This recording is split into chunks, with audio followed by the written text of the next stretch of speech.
तर hi guys, माझं नाव आहे प्राजक्ता आणि मी राहते नागपूरमध्ये.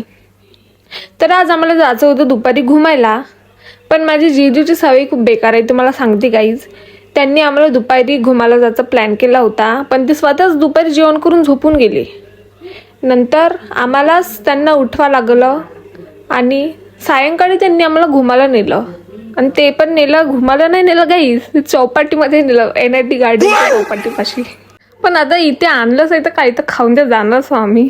त्यानंतर ते तिथे पोचल्यावर मला एक दीदीचा मिनी स्टॉल दिसला, जिथे की तिने हँडमेड गर्ल्स ॲसेसरीज बनवलेले होते आणि खूप चांगले होते गाईज. तुम्ही पण नक्की व्हिजिट करा. त्यानंतर आम्ही गेलो नूडल्स आणि फ्राईड राईस खायला खूप टेस्टी होते. आणि यार गाईज, आमची छोटीशी अनाया एवढी बघत होती, तिला पण इच्छा होती ती खायची. आणि माझ्या जिजूने घेतले होते आलूचे आणि मेथीचे पराठे.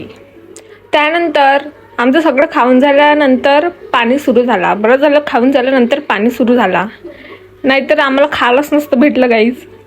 त्यानंतर आम्हाला रस्त्यात भेटली दीक्षाभूमी दिसली. त्यानंतर आमचं अजून पोट नव्हतं भरलं तर आम्ही गेलो पोहेवाला. पण यार गाईज, बाहेर किती खाल्लं तरी पोट नाही भरत. का नसं होते, काही नाही खाऊच्याच वाटते. तुमच्या सौदी होते का असं सांगा बरं. मग अंदर एंटर करून आम्ही आमचं दिलं ऑर्डर येतपर्यंत आम्ही थोडेसे फोटोज घेऊन काढले. अनाया मस्त खेळत होती. मग आमचं ऑर्डर आला. आम्ही ऑर्डर केलं होतं पेरी पेरी फ्राईज.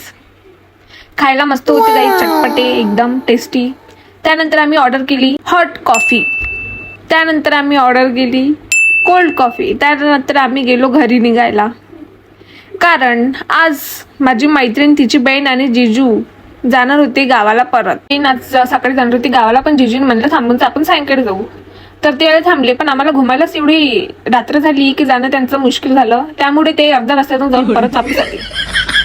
तर असा होता आमचा आजचा दिवस. भेटूया नंतरच्या ब्लॉगमध्ये. Thank you for this watching.